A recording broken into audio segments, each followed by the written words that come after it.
चौथा प्रश्न जो है वो था क्या, भारत छोड़ो आंदोलन में बिहार में जन भागीदारी, अर्थात भारत छोड़ो आंदोलन 1942 के भारत छोड़ो आंदोलन के दौरान बिहार में जन भागीदारी को स्पष्ट करें, बताएं, यही प्रश्न है।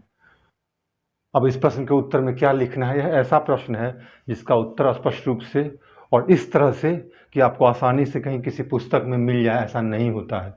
यह क्वेश्चन थोड़ा सा हटके है इस सेंस में, भारत छोड़ो आंदोलन बिहार के संदर्भ में जब आप पढ़ें तो इस उत्तर को आपको पूरे उस चैप्टर को पढ़ के इसके उत्तर को आपको निकालना पड़ेगा।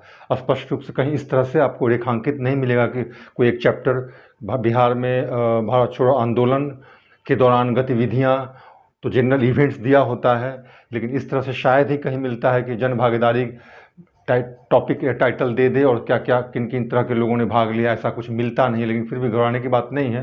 कहने का मतलब इसका उत्तर लिखने में आप खुद संतुष्ट नहीं हो पाते हैं, क्योंकि इसका समुचित उत्तर या प्रश्न उत्तर के रूप में कहीं मिलता नहीं है किसी किताब में। यह आपकी क्षमता के ऊपर है कि आपने अगर पढ़ा है भारत छोड़ो आंदोलन और बिहार में उसकी भूमिका, बिहार की भूमिका इस आंदोलन के दौरान, अगर इसको आपने अच्छे से पढ़ा है तो आप उसमें से उत्तर को निकालेंगे।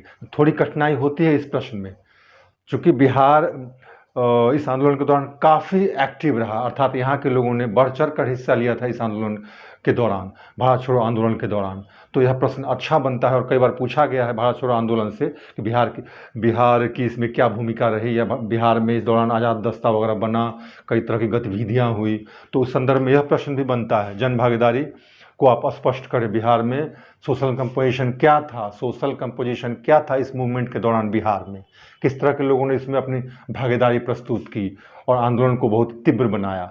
तो चलिए कोई बात नहीं है, इसका उत्तर आसानी से भले ही न मिले, मैंने कोशिश की है, आप इसको ध्यान से देखिए। भारत छोड़ो आंदोलन के संदर्भ में आपको पता है क्रिप्स मिशन असफल हुआ था, क्योंकि 1939 से 45 तक द्वितीय विश्व युद्ध हुआ है। द्वितीय विश्व युद्ध की शुरुआत हो गई थी। ब्रिटेन चाह रहा था कि भारत का सहयोग प्राप्त हो भारतीय जनता का, लेकिन साथ साथ वह भारतीय जनता को किसी भी प्रकार का कंसेशन देने के लिए तैयार नहीं था, अर्थात यहाँ के नेताओं की कोई भी बात मानने के लिए तैयार नहीं, साथ साथ भारत की जनता का सहयोग भी उसे चाहिए था। तो इस आशय से उसने क्रिप्स मिशन को भारत में भेजा था, यहाँ के नेताओं को, खासकर भारतीय राष्ट्रीय कांग्रेस को मनाने हेतु। परंतु यह मिशन असफल रहा, क्योंकि यह मिशन भारतीय नेताओं की अपेक्षा के अनुरूप नहीं उतरा, असफल रहा। तो इसी दौरान भारतीय असंतोष के दौरान गांधी जी ने भारत छोड़ो प्रस्ताव मुंबई में पेश किया। जब भारत छोड़ो आंदोलन संबंधी भारत छोड़ो प्रस्ताव पेश किया तो कांग्रेस के स्तर से कांग्रेस वर्किंग कमेटी के द्वारा इसे पारित कर दिया गया। तो सर्वसम्मति से भारत छोड़ो आंदोलन शुरू करने की बात स्पष्ट हो गई। यह बात अलग है कि आंदोलन प्रस्ताव पारित हुआ और 24 घंटे के अंदर जितने जो राष्ट्रीय स्तर के नेता थे सबके सब गिरफ्तार कर लिए गए। तो आंदोलन नेतृत्व विहीन हो गया।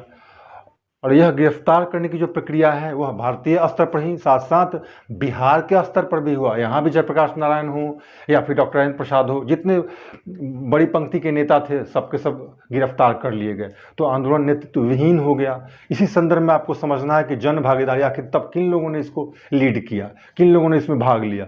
तो एक कहावत है बिहार के बारे में कि जब यहाँ के बड़े बड़े नेता 24 घंटे के अंदर भारत छोड़ो प्रस्ताव पारित होने के 24 घंटे के अंदर गिरफ्तार कर लिए गए, तो आखिर किसने इसको लीड किया। तो इसकी एक इस संबंध में कहावत है जो आप लिख सकते हैं कि तब ऐसी परिस्थिति आई कि बिहार का हर व्यक्ति नेता बन गया और उसने अपने तरीके से आंदोलन में सहभागिता दी और आंदोलन को लीड किया। और इसीलिए बिहार में भारत छोड़ो आंदोलन के अंतर्गत या दौरान बहुत सारी गतिविधियां दिखी जिसने ब्रिटिश सरकार की जड़ें हिला दी। तो आपको यहाँ जन भागीदारी पे कंसंट्रेट करना है। तो आप पहला पॉइंट इस तरह से लिखेंगे, भारत छोड़ो आंदोलन प्रस्ताव पारित हुआ, मिशन की असफलता, इस तरह से भूमिका होगी। फिर आगे भारत छोड़ो आंदोलन, दूसरा पॉइंट, भारत छोड़ो आंदोलन की शुरुआत हो गई तत्पश्चात और बिहार की इस दौरान अग्रणी भूमिका रही, लेकिन मुख्य नेतागण गिरफ्तार हो गए और उसके बाद प्रत्येक लोग अपने तरीके से इसमें अपनी सहभागिता देने लगे। फिर क्या हुआ आप देखिए, जन भागीदारी, जन सहभागिता का सबसे स्पष्ट प्रमाण क्या हो सकता है कि इस दौरान बिहार में 15,000 लोग गिरफ्तार हुए थे, 7,000 लोगों को सजा मिली और 134 मृत्यु हुई थी। ये हालत थी। आप समझ सकते हैं कितने लोग इसमें लोगों ने इसमें भाग लिया होगा। सबसे प्रोमिनेंट घटना आपने सुना होगा सचिवालय गोलीकांड, जबकि आर्चर जो यहाँ का जिलाधीश था उसने 7 विद्यार्थी जो कि ये विधायिका के भवन पर झंडा फहराने जा रहे थे और उन निहत्थे युवकों पर 11 अगस्त 1942 को उन छात्रों पर गोली चलाई गई, वहाँ के जिलाधीश के आदेश पर। उसमें 7 छात्र मारे गए। तो यह बहुत बड़ी घटना थी और इसने आंदोलन में घी का काम किया। आंदोलन और तीव्र हो गया। परिणाम स्वरूप क्या हुआ? विरोध की व्यापकता को इस संदर्भ में समझा जा सकता है कि समस्त बिहार में सरकारी प्रतिष्ठान, चाहे वह रेलवे का स्टेशन हो या फिर पटरी हो या फिर पोस्ट ऑफिस हो या फिर जितने गवर्नमेंट ऑफिसेज हैं, सब पर आम जनता ने, सब लोगों ने हमला किया और उसको नुकसान पहुंचाया। इस गोलीकांड के खिलाफ निश्चित रूप से जन भागीदारी बहुत ही व्यापक रही होगी। और स्पष्ट क्या होता है, छोटानागपुर के आदिवासी ने भी बढ़ चढ़ कर इसमें हिस्सा लिया। यही नहीं, जमशेदपुर में टिस्को इंडस्ट्रीज आपने सुना होगा, जानते होंगे, आज भी है। डालमिया नगर में रोहतास इंडस्ट्रीज, इन इंडस्ट्रीज के श्रमिकों ने भी इस आंदोलन में भाग लिया। बिहार के भारत छोड़ो आंदोलन में श्रमिकों की भी भागीदारी रही। स्पष्ट रूप से एग्जाम्पल के रूप में आप डालमिया नगर के रोहतास इंडस्ट्रीज, टिस्को जमशेदपुर का आप एग्जाम्पल दे सकते हैं। फिर देखिए, इसमें महिलाओं की भी भागीदारी रही।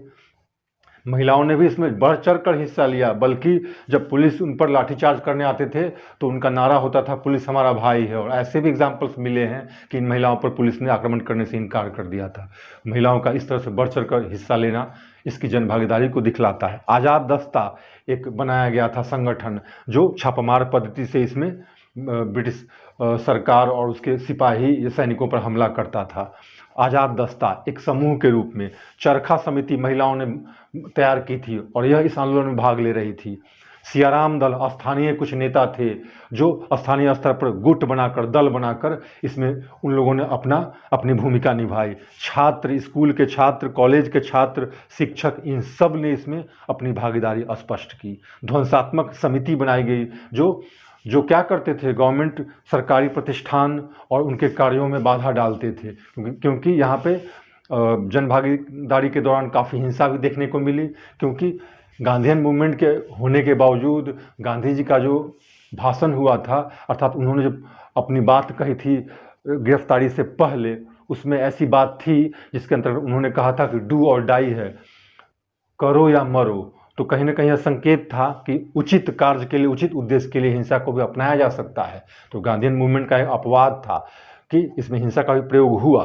तो हम यहाँ देखेंगे जन भागीदारी के दौरान बिहार में इस तरह से आपको स्पष्ट करना है कि इस तबके के लोगों ने, सोशल कंपोजिशन ऐसा था। और इन लोगों ने, कहने का मतलब कि श्रमिक हों, बुद्धिजीवी हों, स्थानीय स्तर के नेता हों, छात्र हों, शिक्षक हों, महिला हों, श्रमिक हों, इन सब लोगों ने अपनी भागीदारी सुनिश्चित की। यही है इस प्रश्न का उत्तर। और हम अगले प्रश्न पे चलते हैं।